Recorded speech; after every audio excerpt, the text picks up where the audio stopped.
मैंने तय किया है। वैसे तो करने धरने वाला सब ईश्वर है, लेकिन मैंने तय किया है 2029 का चुनाव में लड़ूंगा। अगर बीजेपी लड़ाएगी तो लड़ेंगे, नहीं लड़ाएगी तो पैदल लड़ेंगे। लड़ेंगे हाँ लड़ेंगे। अगर बीजेपी लड़ाएगी तो बहुत बहुत धन्यवाद, और नहीं लड़ाएगी तो पैदल लड़ेंगे। दोस्तों नमस्कार। कैसरगंज के जो पूर्व सांसद हैं, दबंग नेता हैं बृजभूषण शरण सिंह, उनका एक बयान आया है और उस बयान को लेकर के उत्तर प्रदेश में जो राजनीति है वो गर्म हो गई है। बृजभूषण शरण सिंह ने ऐलान किया है कि 2029 का लोकसभा चुनाव वो लड़ेंगे, चाहे पार्टी उन्हें टिकट दे या न दे। अगर पार्टी टिकट देती है यानी बीजेपी टिकट देती है तो बीजेपी के टिकट पर चुनाव लड़ेंगे। अगर बीजेपी टिकट नहीं देती है तो भी वो कैसरगंज लोकसभा सीट से चुनाव लड़ेंगे। उन्होंने ये खुलासा तो नहीं किया कि वो किस पार्टी से लड़ेंगे, लेकिन साफ कर दिया कि मैं चुनाव लड़ूंगा। उनके एक बेटे सांसद हैं और दूसरे बेटे एमएलए हैं। बृजभूषण शरण सिंह बहुत कई टर्म के एमपी हैं कैसरगंज से, और इस बार उनका बीजेपी ने टिकट काट दिया और उनका टिकट काट करके उनके बेटे को दे दिया। 2024 लोकसभा चुनाव के दौरान ये बात चल रही थी कि कैसरगंज से बृजभूषण शरण सिंह को टिकट मिलेगा या नहीं मिलेगा, लेकिन मोदी और अमित शाह की टीम ने उनका टिकट काट दिया और टिकट काट करके उनके बेटे को टिकट दिया गया।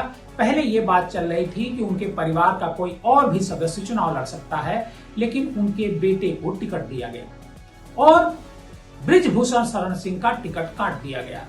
दरअसल बृजभूषण शरण सिंह पहलवान हैं और कुश्ती संघ के अध्यक्ष भी हैं। कुश्ती संघ को लेकर के जो विवाद हुआ था दिल्ली में, कई महिला पहलवानों ने उनके खिलाफ प्रदर्शन किया था। उस मामले में उनके खिलाफ एफआईआर भी दर्ज की गई थी और करीब 3-4 महीने तक ये मामला बहुत गर्म था।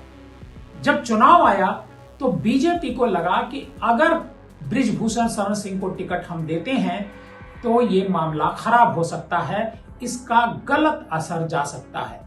इसको लेकर के बीजेपी ने उनका टिकट काट दिया और उनकी सलाह पर, उनकी अनुशंसा पर उनके बेटे को टिकट दिया। लेकिन इस बार उन्होंने साफ कर दिया है कि 2029 का चुनाव वो जरूर लड़ेंगे। बीजेपी कुछ भी करे, अगर टिकट देती है तो भी सही है, नहीं देती है तो भी वो चुनाव लड़ेंगे। बीजेपी क्या करेगी ये तो 2029 में पता चलेगा, लेकिन जिस तरीके से उन्होंने ऐलान किया है उससे ये साफ हो गया है कि भारतीय जनता पार्टी में जो एक दबाव की पॉलिटिक्स है मोदी अमित शाह की, उसके खिलाफ जो बगावती सुर हैं वो लगातार बढ़ते जा रहे हैं।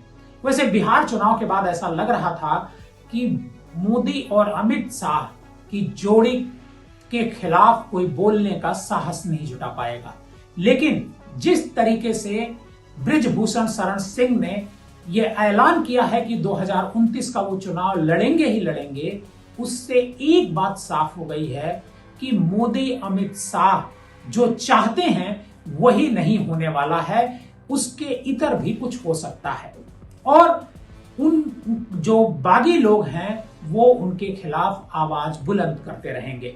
बृजभूषण शरण सिंह अकेले नहीं है, इस तरह के और भी कई नेता हैं जो अब मोदी अमित शाह के खिलाफ आवाज उठाने लगे हैं, उनका जो फैसला है उनके खिलाफ आवाज उठाने लगे हैं। लेकिन बिहार चुनाव जिस तरीके से मोदी अमित शाह की जोड़ी ने जीता है, उससे ऐसा लग रहा था कि पार्टी के भीतर इनका दबदबा बढ़ जाएगा, लेकिन इस तरह के बयानों के बाद लगता नहीं है कि मोदी अमित शाह की जो जोड़ी है, वो जो पार्टी के भीतर जो दबंगई है वो कायम रहने वाली है।